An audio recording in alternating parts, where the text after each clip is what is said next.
We're having an indoor meeting since 2019. We're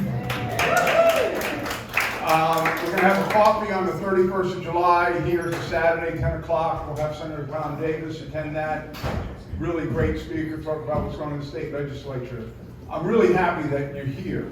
I see a lot of new faces. How many brand new residents are out there? Wow, a ton. I figured. I knew we'd get the newbies who were used to snow, but we're never in a hurricane. You don't want to be in a hurricane. I'd rather take the snow. When I managed up in the Washington, D.C. area, I was in charge of a community with 12,000 properties called Montgomery Village, and I was responsible to remove the snow. And naturally, I had blizzard after blizzard. The good thing about the snow, it always melted, which was great. So even if you screwed up, it went away. Hurricane, the debris stays here for a long, long time.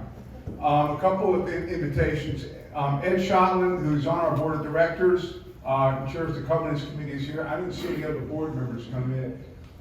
Major Gaither is the director of security.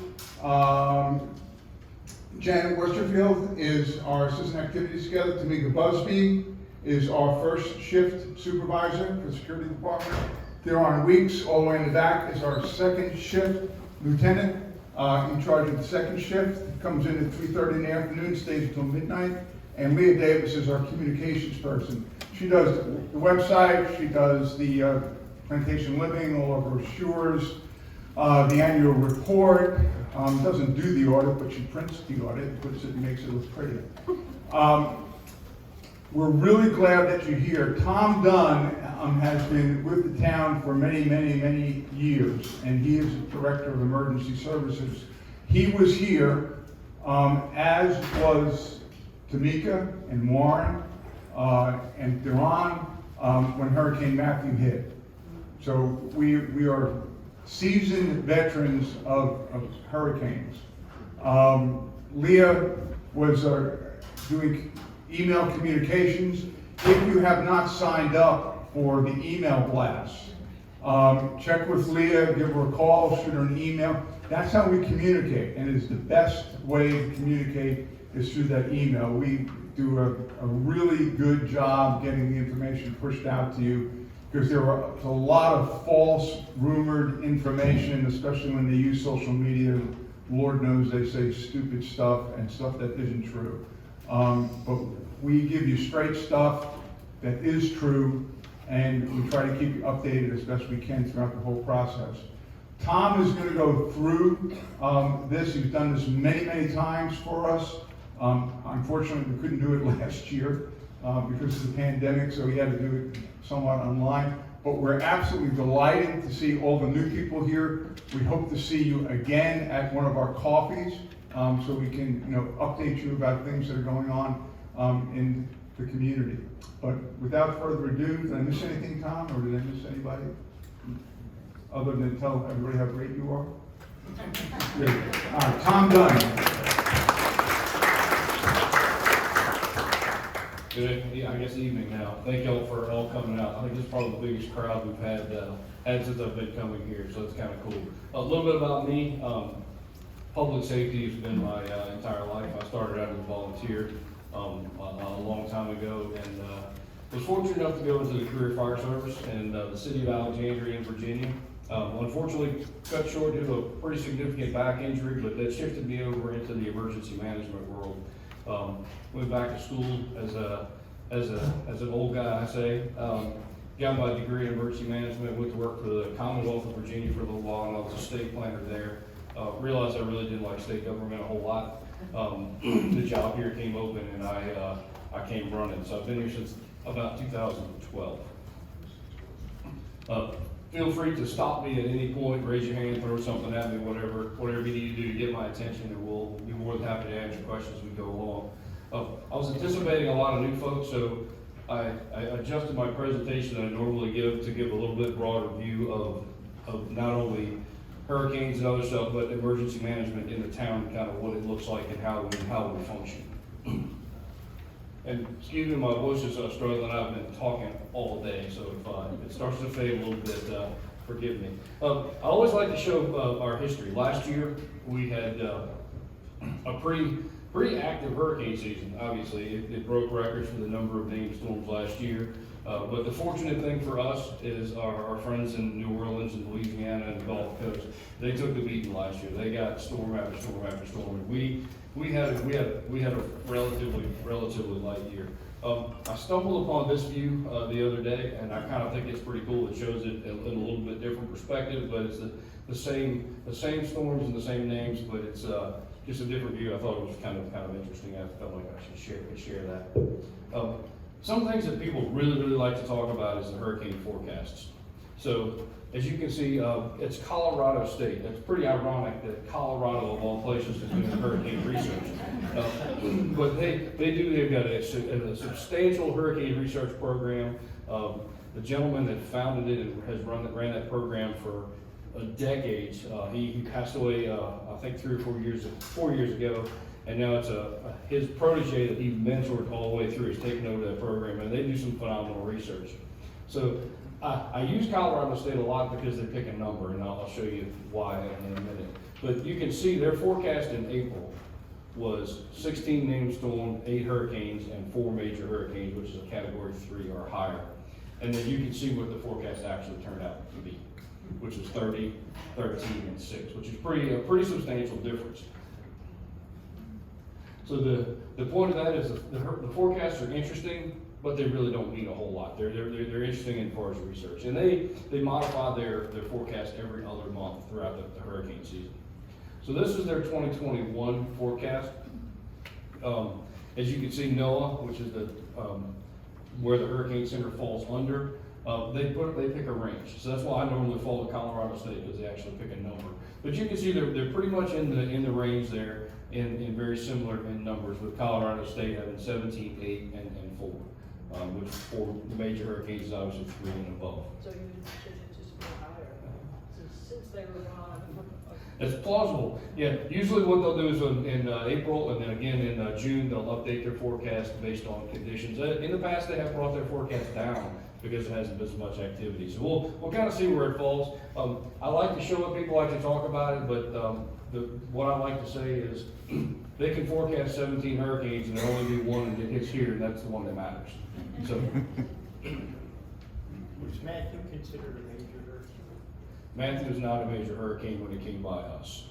It's arguable what Matthew was when it came by us and the conditions that we saw. The National Hurricane Center has it as a Cat 2 when it went by, but the conditions on the island are debatable because some of the instrumentation was lost during the storm. It stopped working. So there's some debate of whether we got tropical storm force winds on the island or actually hurricane force winds. It's debatable. So the Sanford Simpson scale, everybody's heard of it. Everybody hears it. The Weather Channel blows it up and talks about it. It's a great scale. It's a great thing to have. It's a great thing to look at. But can anybody tell me what's not included in the Sanford Simpson scale? Who said water? There you go. Exactly, water. Storm surge is not included in that. So you could have a category 1 storm with a 18-foot storm surge, or a category 2 storm with a 6-foot storm surge. So the categories are important because that's the wind, but it's also very important to pay attention to what the storm surge forecasts are, what the water they're anticipating to come with that storm. Most important slide of the day. The thing that I get pounded with all the time is, I'm not leaving, it's just a category 1. I'm not leaving, it's just the one. Well, the Hurricane Center as well got pounded with that information, so they created a slide. This is the one that they've updated that one this year. So based on those, 3, 6, 9, 10 storms, 185 people died in direct relation to just a category 1 storm. And look at that, $110 billion in damage. So just because somebody says it's just a category 1, doesn't mean you shouldn't leave. Pay attention, because these storms will kill you just as well as a category 2 or 3 or 4. So National Hurricane Center, every year they update products, they change products, they do some things different. So one of the things I wanted to show is probably my favorite product that they put out in the last several years. This one became an official product last year. Leading up to this, it was a temporary product or a test product that they were using. But this is one of the tools that we use the most. I love this because it actually helps you think. It's the arrival of one set of tropical storm force winds. And if you actually go to the Hurricane Center's website, you can pop this up anytime that you want. And it actually gives you a choice. Earliest and most likely. So you can pick and choose and see the difference of, okay, the earliest it could arrive is here, but here's what they think is gonna, this is when they think it's gonna arrive. So that's a tool that we use, especially when it comes to moving fire apparatus around, putting our screens up, moving our resources off the island in preparation for a potential larger move. The other thing that they did this year is the tropical weather outlook. It's a weekly or daily, even hourly update, depending on how you look at it. They changed the timing on this. Usually they do it prior to this year, it was June 1st, they started doing this tropical weather outlook. So on June 1st, if they saw a storm out there that piqued their interest, they would pop a yellow X or orange or red, depending on how likely it is to turn into a hurricane or a tropical storm. So they moved that up this year, and they started producing that product on May 15th. I'm sure some of you saw newspaper articles and news and online, they were pushing Hurricane Center, the center has changed the hurricane season. They haven't. It's still June 1st, but who knows, it may change, they could change it. But May 15th, they started pushing this product out, but the hurricane season hasn't changed yet. So one of the other things that they did is, everybody remembers last year, they made a big to-do about the Greek alphabet. So they have eliminated the Greek alphabet completely from their stack of names. Two reasons. One is it got so much attention that they were in the Greek alphabet that people weren't talking about the storm and the potential impact of the storm or where it was going. So, exactly, this is crazy. We can't talk about the storms, all they do is talking about the Greek alphabet. And I think it's 2 of the storms reached the criteria where they retired the name. So they felt like that would be even more confusing to begin jumping around even more in that Greek alphabet. So they've completely eliminated that from their names. And now they've, I can't remember if I put them in there yet, they created lists of alternate names. So they already have lists for 21, 22, 23, and I think 24 already picked out on their website for that alternate list. So they already have that ready to go. So I want to talk a little bit about emergency management in South Carolina. Depending on where you come from, I'm originally from Virginia. Towns and cities, depending on their population, were a direct relation to the state. So for emergency management in Virginia, if you were a city, you could go directly to the state and not have to go through the county. In South Carolina, the county is king. They're in charge of all things emergency management. They're ultimately responsible for that. So when we go into our emergency management mode, we open our emergency operations center, we still have to coordinate with the county. So if we need something, the best example I have is during Matthew, we decided we needed some urban search and rescue teams because there were places on the island that we couldn't get to. We couldn't cut into them fast enough to get in there to make sure that there was nobody in there. There was no internet, no phones. So we had to actually bring in extra people to actually walk in, hike over to those trees and around so we can go to houses knocking on doors. Well, we don't have a large urban search and rescue team. We have a small component that becomes part of a larger team for the state, but we don't have our own team. So we went to the county and said, hey, we need 3 type 3, which are small, urban search and rescue teams to come in and do some searching, wide area of ground searching for us. County doesn't have that resource either, so they put that request into the state. State found that resource and then sent it down to us. So that's kind of the way that process works. So it's a little big and hard to read on that chart, but that is our emergency management organizational chart. We use the incident command system, and we use this. We're designed like an all hazards incident management team. I'm sure you've heard of like the forestry department sending a team out to the west to help manage incidents or in the wildfires. We designed our EOC that way. 2 reasons. One is we don't have a lot of people. We're not very deep. Matthew pushed us to our complete total limit of capability with people being able to function. And Matthew extended out another couple of days, we'd have had to call somebody in to come help us run our emergency operations center. So by designing our center like that, so we have at the very top, it's kind of hard to see, that's the incident commander for the event, that's me. We have an operations section, a logistics planning and finance section. If you go to any incident command structure, any wildfire, major wildfire event, it's gonna look just like that. So any of these teams that we bring in, they can walk in and understand the language and terminology we're using, because we're using very similar terminology. So those folks could fall into those positions and help us very quickly. So that's why we did that. And then under that, we kind of, this year actually changed our structure a little bit. So we went a little bit away from that INT or Incident Management Team, ICS, Incident Command System terminology, to bring our organizational chart to look a little bit more like the town. So if you see here, this is our new branch, that's Infrastructure Services. And then we've got Community Development Branch and the Fire Rescue Branch. Those are all departments within the town. So it makes it a little easier inside the EOC when we're working to be able to talk to each other, because you're relatively doing a similar job that you do Monday through Friday.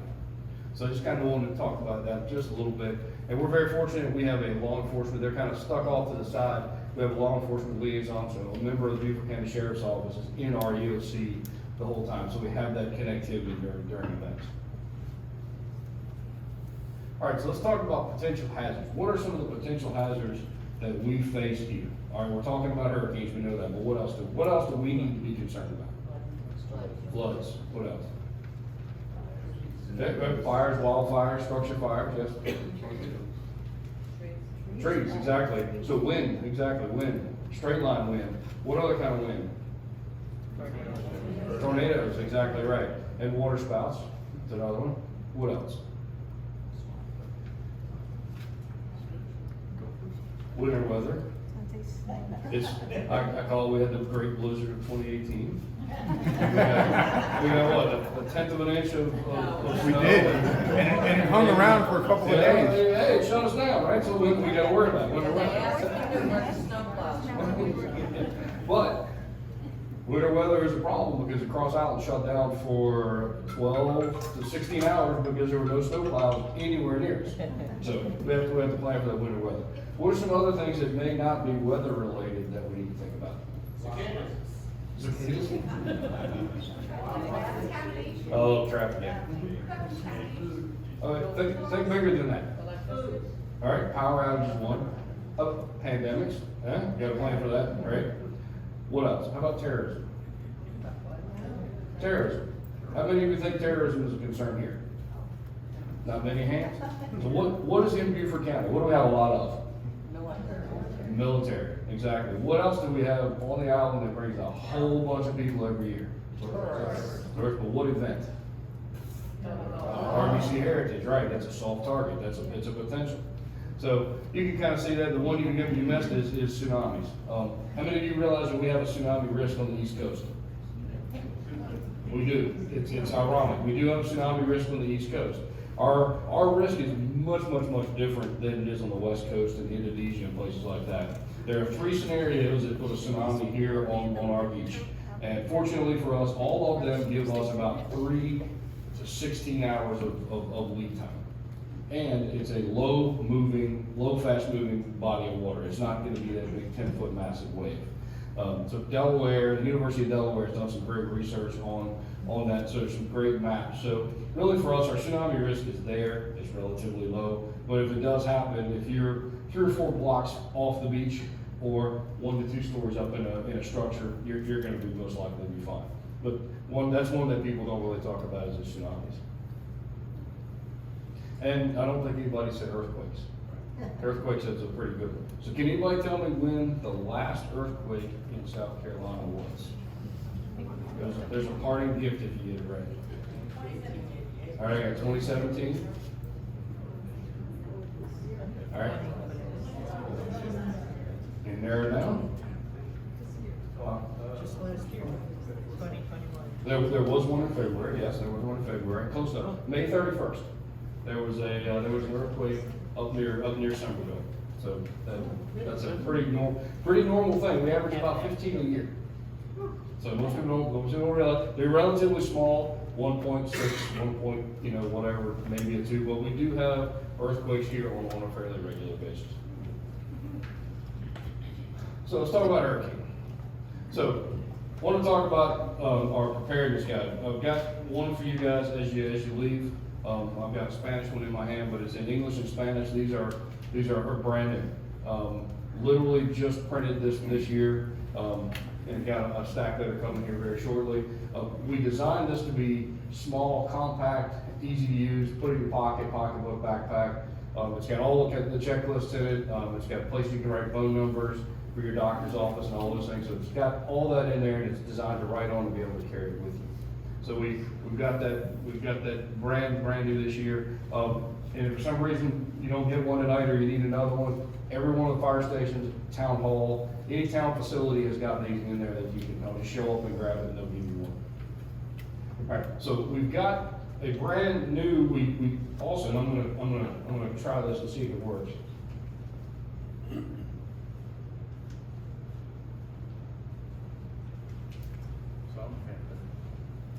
It worked. Oh, of course. All right.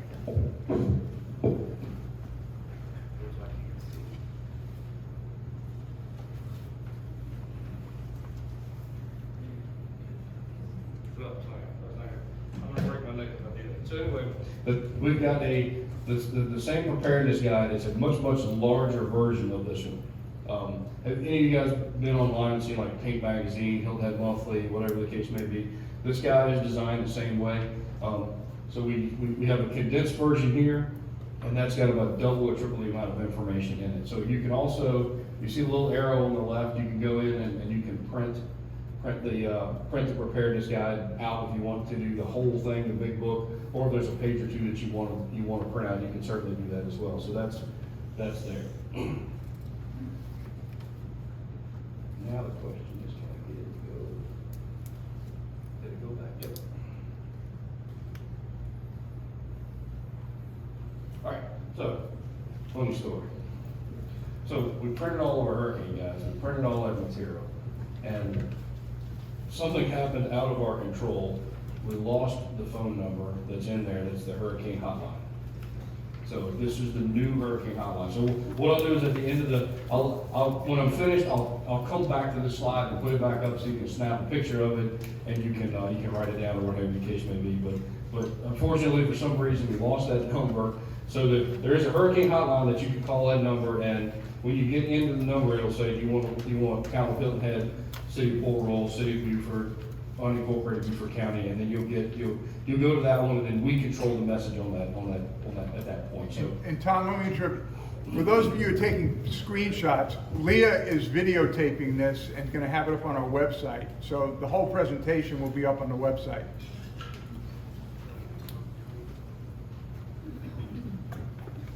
So we update that as regularly as we can and get information on what's going on. So that is an option if for some reason you don't have internet connectivity or you don't have cell phone services, you can't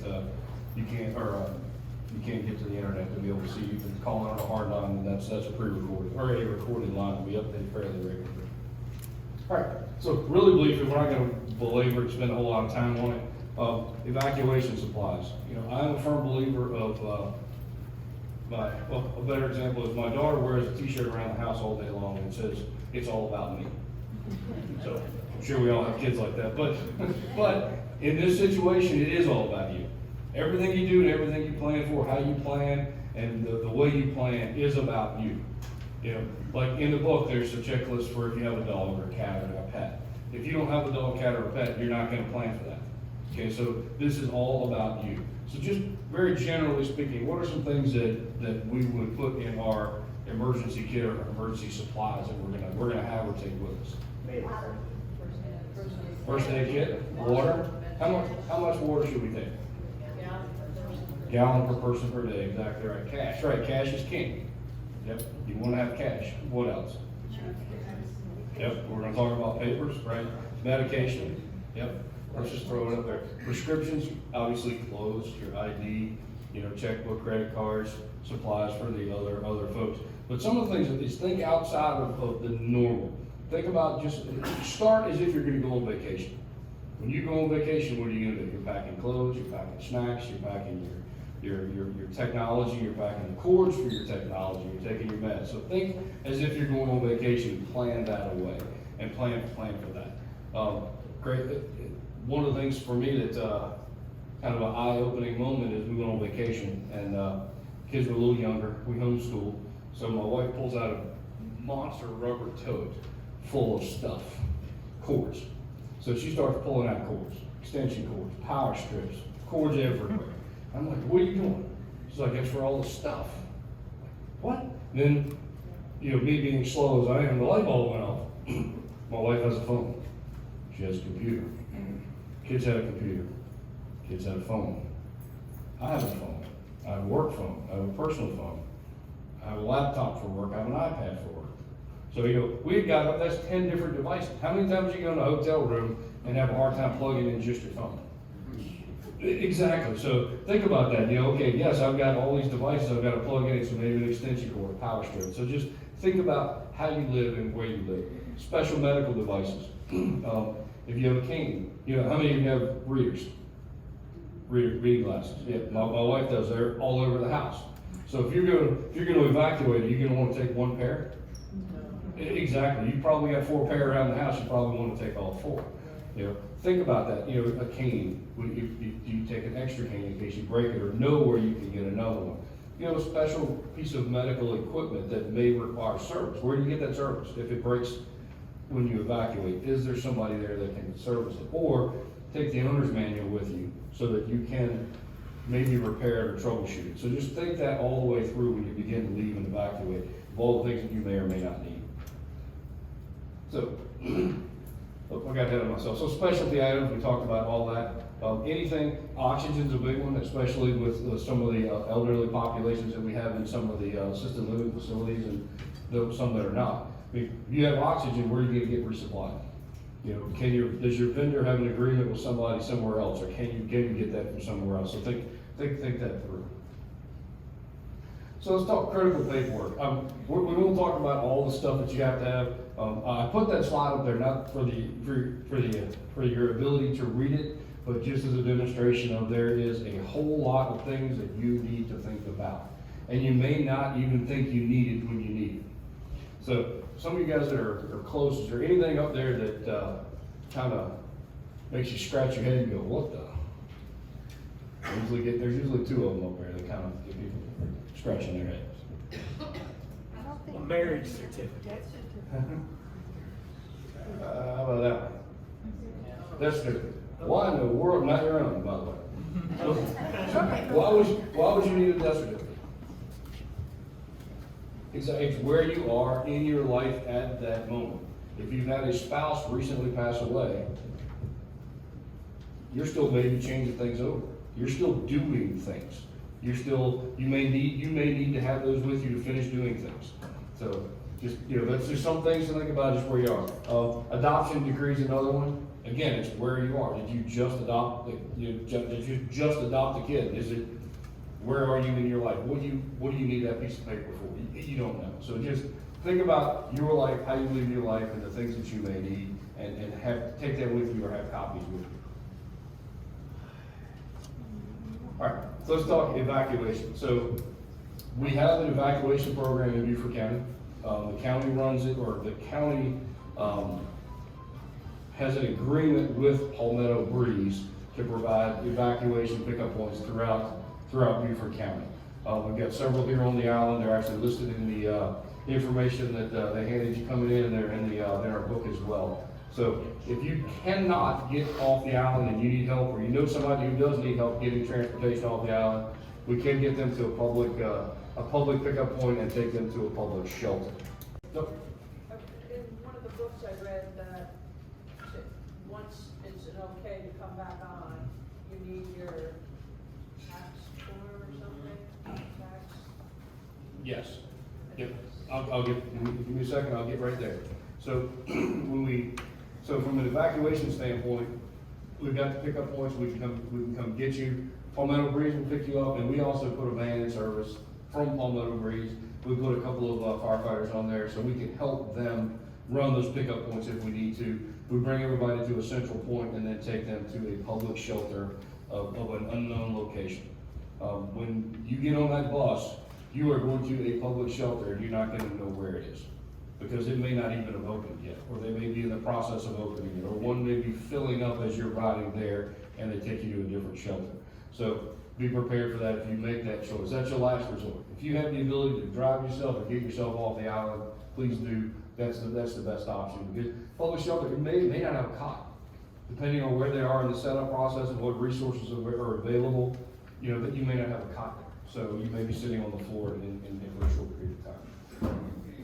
One of the things we have seen in really from Matthew, it was much different than the storms they had in the 90s. That's from, I think it's 99. It was a gridlock getting off the island. We didn't see that for Matthew, we didn't see it for Irma, and the others, the other one that we evacuated for, we didn't really see that. So, and I think that's because people are taking heat, they're leaving early, and they're not waiting around till the last minute. Another thing as far as evacuation goes, we have the very big potential for all of those resources to leave Hilton Island. So for Hurricane Matthew, we were anticipating a much larger hit than we got. So we made the decision to move all our resources out to our public safety base camp, which is out on the other side of Bluffton. So there were no ambulances, there were no fire trucks, and there were no police or sheriff's deputies on Hilton Head Island for Matthew. So if you choose to stay, which is a mistake, you are on your own. All right? You're on your own. Our 911 center even shut down and transferred the calls to Beaufort County, and then we just taken a list. So if you choose to stay, understand you may be without resources. And even if we choose to stay and leave our resources on the island, if the winds get to a certain threshold, those big trucks can't be on the road. Those ambulances can't be on the road, so we actually park them. And we've had to do that multiple times. So realize that just because you call doesn't mean we're gonna be able to come. It may not be safe. Do you inform the public when you pull the resources out? Yes. Yeah, we usually dump that on Facebook, Twitter, and those things. We try to push it as much as we can, yes. I'll get to your question, re-entry in a second. So, public information. I want to talk about two talks. So we'll talk about public information and then how you can get information from us. We have a public information section in our EOC. Johanna Pfister, who's our fire marshal, runs our public information section and in the EOC. When I got here, Johanna was the public information section in the EOC. She was by herself, the only person doing it. So when Matthew came along, we had hired a fire inspector, Danielle, on a Monday. We opened the EOC on a Wednesday. So she was actually in the EOC working on a Wednesday with Johanna and getting ready for Hurricane Matthew. So one of the really big lessons learned for us is our public information section needed to be much larger. So over the course of time, just for our little island, our public information, we have 4 people in our emergency operations center doing public information. And we have another 5 people who evacuate and go to, last time we went to Rock Hill, but they're actually helping us with social media. They're researching, looking at the questions people are answering, prescripting messages, getting them ready to go to get them back to the PIO section so they can send that information out. So we've got almost 9 people doing public information and social media for us during hurricane. So we've got a lot of people doing a lot of work, and they're still so busy they can hardly keep up with all the questions and the information that's coming through on Facebook and trying to correct the misinformation. So with that, we've got 4 sources that you can get information from. Instagram is coming, it's not ready yet. But our primary push is Facebook. We use Facebook primarily because it's easy. We can put more information on it, we can put better photos on it. We just seem to get more activity, more traction out of Facebook. But everything that we put on Facebook, a condensed version of that goes out on Twitter, so that information does push out as well. And then what I'll also say is, when we get to that point where we go into operational mode, we flip our website. We have a dark website. It flips over into a storm mode. So our Facebook page and our Twitter page are on the side of that website. So you don't have to use Facebook or Twitter or any of the social media tools. When we flip that website, you have access to everything that we're putting on Facebook right there on our website. So it makes life a little bit easier for you guys. Yes? What is the page that I'm looking for? Yeah, it's Town of Hilton Head Island Government. So we put it on both of those. Flickr is something we added a while back. So our folks that are out in the field, as they do things, are taking photos and of the area and things that are going on, and they're uploading them. So you can go onto there and kind of see somewhat real time some photos of things that are happening on the island. That's a little bit slower because we need to look at the picture before we upload it. Because we don't want something that doesn't need to be in the public eye. You know, if somebody takes a picture and doesn't realize that there's somebody injured in the background, we don't want to post that photo. We want to catch that. So that's why Flickr's a little, some of the stuff is a little bit slower. And then YouTube. One of the cool things that we did during Matthew, really on a whim, is we started filming our EOC meetings. So we have 2 major meetings in our EOC. One at the beginning of the day where we lay out our plan for the day. Here's what we're doing, here's why we're doing it, here's how we're doing it, here's the things that we're gonna do today. And then at the end of the day, we do it again. And we talk about, okay, how did we do today? What did we not get? What do we need to do? And okay, here's our plan for tomorrow. Does anybody have any concerns with our plan? So we talk about our plan for tomorrow and validate it at the end of the day. We've been recording that and we've gotten some pretty good feedback. Unfortunately, it's a little long. It's usually 15 to 20, 25 minutes, but you're getting exactly what we're talking about within an hour of us actually talking about it. So we've gotten a lot of good, interesting feedback on that. And also, Beaufort County has got a bunch of great resources. Nixon's a wonderful resource. They post fairly regularly on that. It also gets crime and other things. And if memory serves, you can actually geolocate it or circle an area or put your zip code in to create so you're not getting things that are happening over in St. Helena, Ladies Island, those things. You're getting the things that are happening over here. Excuse me. So I want to talk about Pulse Point really quick. Pulse Point is an app that we have that you can actually see what's going on if you want to. It has 2 purposes. Its primary purpose is for cardiac arrest, CPR. So if you have Pulse Point, you have it on your phone, you're in Kroger, somebody dials 911 and says there's a cardiac arrest in the Kroger and the meat department. Your phone will go off. You'll get an alert that says there's a cardiac arrest right here. Here's where the closest AED is, and you can go help. So that's the primary purpose of it. It's a great tool. So if you know CPR, I would highly recommend you downloading Pulse Point and putting that on your phone.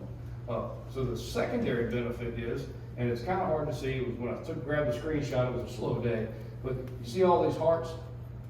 Those are calls. Those are 911 calls that we've gone on. So you can't see the address of the 911 call. So there is a structure fire in somewhere in the plantation. You'll be able to see generally that there is a structure fire, and here's all the units and the apparatus that's on that call. And you'll see whether it's red or green. Green means they're coming, red means they're there.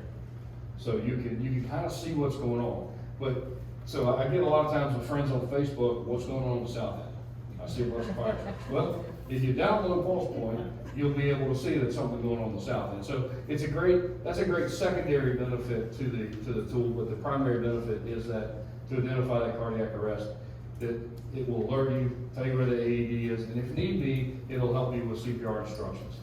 Okay, our 911 dispatchers will do the same thing, but it's a great tool to have on your phone. And within Pulse Point, it's identified every one of those little tags you see right there is an AED, an automatic external defibrillator. That's how many we have on this little island.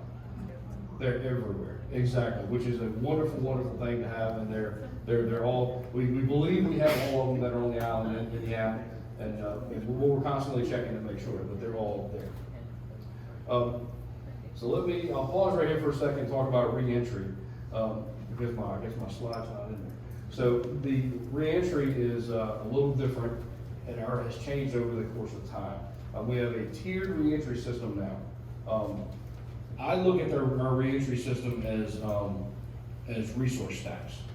So the first tier is fire engines, ambulances, all those people, and the people supporting them, like our debris contractor and those types of things. As you come down, now it's a larger group of people that's supporting the public safety assets, and the tier 1 includes your security folks here.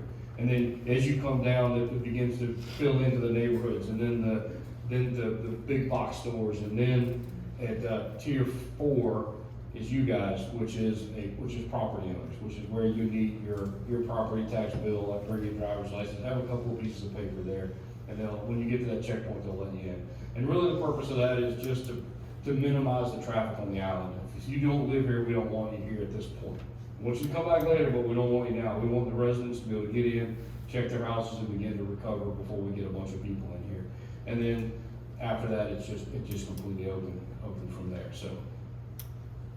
Does that answer your question clear enough? Yep, ma'am. You have to acting up for your own protection property tax bill.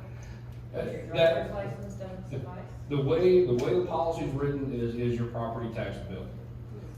I'm not really sure why that was ultimately decided, I can't recall, but driver's license, but I would definitely put a copy of your personal property taxes in your paperwork. What we do is we keep that with our insurance, and all of our insurance papers, property tax, all that's together, so we have it. And many of you are part-time property owners. Yes. And your license may be from a different state. Thank you. So the only way we're gonna know it's you is Thank you. if you have a property tax bill with your name on it. Yep. So a couple of things that we're fairly proud of. Anytime that we can put our program against a standard of any kind, we try to do that. The National Weather Service has got a program called Storm Ready. What they do is they come in, they look at our emergency operations plan, they look at our 911 center, they look at how we push our information out, they look at our program in totality. And we were fortunate enough to become Storm Ready in about 2012, I believe it was. And we've had that designation ever since. We partnered with the county 3 years ago to be tsunami ready. The reason we did it again is we wanted to put our program against somebody else in the county wanted to do the same thing. They're also storm ready, by the way. So we wanted to say, okay, are we? So they come in, they look at our tsunami plan, they look at the county's plan, they look at how we communicate, what things that we're gonna do, and they deemed us to be relevant enough to get tsunami ready. So we have that designation as well. The National Alliance for Safe Homes has a program that's called Hurricane Strong. That has a lot to do with building codes and the other things associated with it. So us, myself and some folks in our community development department kind of got together, looked at the criteria, we met all the criteria, we made an application, they reviewed our application, we became Hurricane Strong. When we got it, we didn't realize that we were the only entity in South Carolina with that designation. So at that point, nobody else was designated Hurricane Strong. Beaufort County has since gotten that designation in the last several months. So there are only 2 entities in South Carolina that are designated Hurricane Strong, and they're both here. Just a couple things really quickly. We just released, the Fire Rescue just released our annual report. Since it's being recorded, I wanted to make sure the emergency management page got up there, so when the boss looks at it, he'll see that one and not anything else. So it goes through every single division within fire rescue, and emergency management is one of those divisions in fire rescue, and kind of talks about what we did in 2020. This one's gonna be really cool. If you can get the one from 2016, if you ever, I think that one may still be archived on the website. That's got a great history of Hurricane Matthew, kind of lays out a great timeline. And this one has got a COVID-19 section, so it talks about all the things that we did during COVID-19 as from the EOC standpoint, fire rescue, and those types of things. So it's kind of a cool little thing to look at. And this is online, just like the preparedness guide that's in magazine form, and you can download it as a PDF. And in case you're not aware, that's Fire Station 2 down in Sea Pines, and literally they just moved into it 2 weeks ago. So that's the newest addition to the station. So that's our newest. And then, number of stations, we have 7 full-time stations on the island, and then we have a coverage crew that works 4 10s. So they work Monday through Thursday or Tuesday through Friday the following week, depending. And they're literally, they do exactly what their name is, they cover. So the station at the front gate here needs to go to the training center to train. That crew can move into their station so you don't lose that coverage. So back in the day when I was in the fire department, that station was sat empty. So now we have the ability to move that crew in there and cover that station. So with that, I'll stop and answer any questions. Tom, and the fact that they no longer do a voluntary Oh, great. evacuation call and what the difference is there? Yep, great point. So several years back, Nikki Haley was still the governor when they removed voluntary evacuation from the terminology in South Carolina. So really from studying social science and understanding how people react, a lot of people took the voluntary to mean, yeah, whatever. Sure, thanks, appreciate the info. So they really determined it to not be very effective. So now it is just an evacuation order. And in South Carolina, the governor is the only one who can make that evacuation order. So pay attention as you're watching the news, because Georgia has the ability at the local level to call for that evacuation. The governor does as well, but they can, at the local level, they can call for an evacuation of Chatham County or Tybee Island. So they have a little bit different authorities than we do. So pay attention, because we're in that market. So listen to what we're talking about, or who's talking when you start talking about evacuation. And they have a different timeline than we do.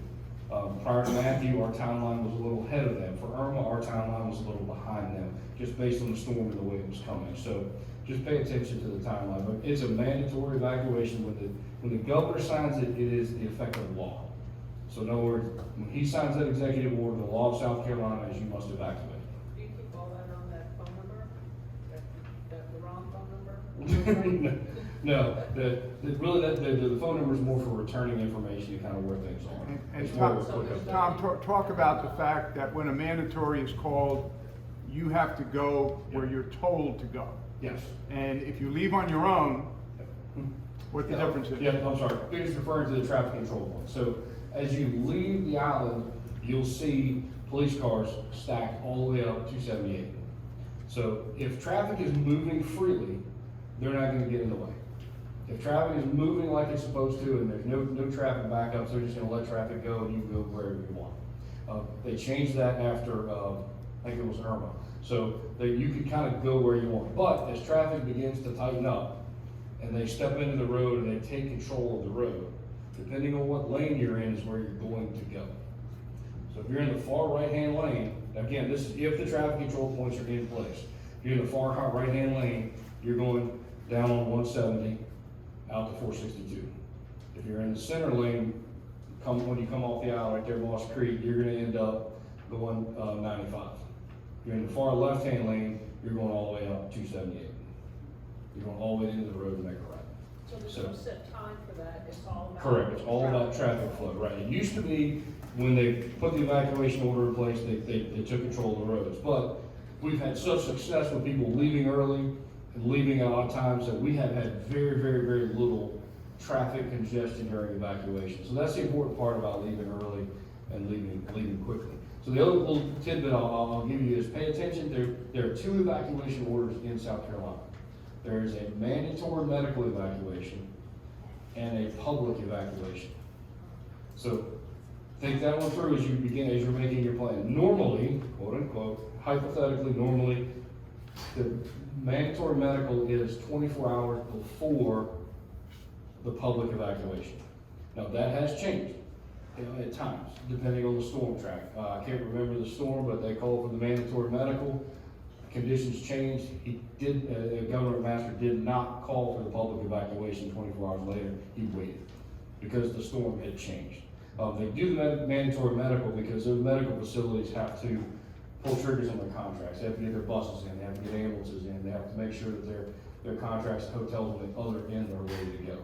So it's complicated, it's complicated, but it's not. But pay attention to that mandatory medical and then that mandatory evacuation. And then when in doubt, leave. Yeah, and if you Yes, want to leave early, the Please. medical evacuation is the clue. Yep. If they start evacuating the Cypress, the hospital, you know in about 12 minutes. It's not foolproof because the Cypress and the hospital, I think, evacuated twice. Yes. And they came back. Yes. But it's not foolproof. But if you want to leave early and go wherever you want to go and get the hotel room you want to get and know that there's going to be gasoline out there to get you where you want to go, when the medical evacuation is called, that's the clue to leave. Yes, You sir. want to leave early. Two things. Number one, has the island ever been hit by the tsunami? The island, no. What was the question? Oh, I'm sorry. Has the island ever been hit by a tsunami? No. There was a tsunami on the East Coast, many years ago. There's some evidence of that, but no. Second thing, if my cable goes out, my power goes out, is there an over-the-air radio station? What is it? And the question is, there a radio station? Any of the local radio stations will be providing the governor's evacuation orders and all that, so yes. Any of the local public radio stations will do that. All the AM, FM radio stations will put that message out. I'm sorry, you had your hand up first in the back. Yeah, so what happens if I choose not to evacuate? You make me unhappy. So, are they gonna come lock you up, put you in cuffs, take you away? No, because then we have to house you, feed you, and transport you. So, we don't wanna do that. So, I mean, you're on your own. The disadvantage is now that that's another thing that we have to do. Because the more people that stay, the more resources that we have to push out. During Matthew, we had several people that stayed, called 911, said had a medical issue, and it took us an hour and a half to cut to them, to get to them, to transport them an hour and 45 minutes away, because that was the closest hospital I was in. If you choose to stay, and it will flood, I was here for Irma, I was here for Matthews, it will flood, because the sea level rise will not allow the water to dissipate and all the rain. Every critter is gonna look for high ground. And if you're in your house and you're high ground, they're coming to your house. It's every alligator, every snake, every bird, every raccoon, every possum, every coyote, every dog, cat that's out, they're all coming. I know, but there wasn't one person who stayed during Matthew that I talked to that said they would ever do it again. They were terrified beyond belief. Well, I would implore you to please think it through before you make that decision. I haven't heard everything, so I get you to. Once you go around medical evacuation, are you still allowed to come into the island? Yeah, so when the evacuation order is given, the inbound lanes will not be shut down. So, and I'll caveat that by saying, if traffic gets heavy, there is a lane reversal plan. So one of the outbound lanes will become, one of the inbound lanes will become an outbound lane. So you'll still be able to get back, get your clothes, get your stuff, and those types of things. But understand that if they put the lane reversal into place, it'll be a single lane coming back in if they put that into place. But yes, we're not going to prevent you from coming back to get your stuff to leave. I'm sorry, yes, ma'am. I'll get you there, sorry. Well, it sort of seems obvious when it says shut off your power and turn off your water valve and all those things. No, don't. I fully admit, no. Don't turn it off. Okay, well, there's where one gets mixed messages, and then the other thing is like, I will fully own to not knowing where my main water valve shut off is and who can help me find it, like, there's stuff like that. Where If you want to turn off the water to your house, you can turn the water, but don't turn your electricity off. I mean, leave it on. If the power goes down naturally, it'll go down naturally. It's not a big deal. And do the frozen water test in your refrigerator. Take a cup of water, freeze it, put a quarter or a penny on top, and if you come back and the pennies or the quarters on the bottom of the glass, you know that the power went down and came back up again. And your food is probably spoiled, but leave it on. I mean, I would leave it on. I turned the water off just in case a hose to your washing machine broke in the process of the power. Don't leave it on because it may never go out. And you want your house to be air conditioned. You want your food not to spoil. All those things. So, But don't leave things on. I mean, So turn off your appliances and don't leave unplug lights them. on, what I do, we unplug everything and just turn everything off. I leave the water on in my house, but I turn off everything behind it, all the toilets, all the washing machine, that type of stuff. And some of the reason for that is that as the power grid comes back up, you don't want to be a huge load on every house having all kinds of lights on and everything else on. Bump your air conditioner up so it's not going to run constantly. So yeah, I do that. I'm sorry, I had to come first. You've been talking about power. Most of your power here is underground, isn't it? Yes. Yes. And how often is there a power outage? I mean, you refer to power outages happen a lot. Oh, you're laughing, huh? It happens. It does. I mean, it does. Maybe, from time to time. I mean, on a normal basis? Yeah. Yeah, it happens from time to time. For very length of time? I mean, I'm. Yeah, it could be for an hour. It's usually for maintenance or, you know, some dopey contractor dug where they weren't supposed to dig. You know, but it's usually restored. Back home, we had it off for 2-3 days or something like that. Is that common down here? No, not 2 or 3 days. Even with Matthew, when we got back, Warren, what was it? Yeah. Maybe 48 hours before we had power back? Yeah, they got it back on quick here for Hilton Head. Some of the other towns out, I think the max time I saw was like 2 or 3 days. I lived in Colorado at the time, and it took them 2 days to get it turned back on. Yeah, so to Peter's point, during, you know, for Matthew, we had power off for a couple of days. A lot of that was due to a main power transmission line that was down because of the storm. Yes, ma'am. You still need to turn the propane off though, correct? Yes, turn your turning propane Yeah. off. If you've got portable tanks, take them outside, tie them to a tree, don't leave them inside your house. You know, take them outside. I think, do you have a question? Once you leave, what is the process for coming back, and how long is that normally take? So the process for coming back is we'll announce differing tiers. So they'll say we're at tier 1, which is public safety and the resources for public safety. And then we'll do tier 2, tier 3, tier 4. Now, based on the storm, we could say tier 1, okay, now everybody come back. It just depends on what the damage is and what resources we need to make that work. So, and then you have your driver's license and your tax bill. And even if the town says Thank you. the island is open, community by community, we may tell you, don't come back yet. You can't get down the street. Whooping Crane Lane is closed, Cypress is closed, we haven't cleared the debris yet. All you're gonna be doing is standing there with your hands in your pocket, you're not gonna be able to get to your property. We will tell you that it's okay, we've got the streets cleared, and that generally takes, it took with Matthew probably 4 days to get everything just pushed to the side of the road so we had one lane open in every direction. And that didn't even mean you could get into your driveway. That meant that you can get down the street. If you want to take when you go to the town's website and go to the search bar and search for Matthew debris totals, it will boggle your mind, the amount of trees that were on the ground. And it's got it broken down per acre.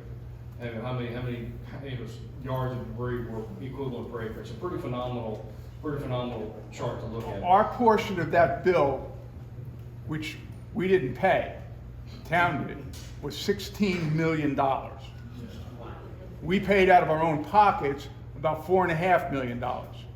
It was $16 million just for us to remove the debris.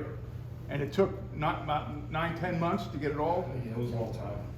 So let me add one more piece to that your reentry question is, some things that get confusing, and I forgot to mention this before, is when the governor makes the evacuation order, he'll come back out, or she, whoever was the governor at the time, and say, I am returning the evacuation order to local control.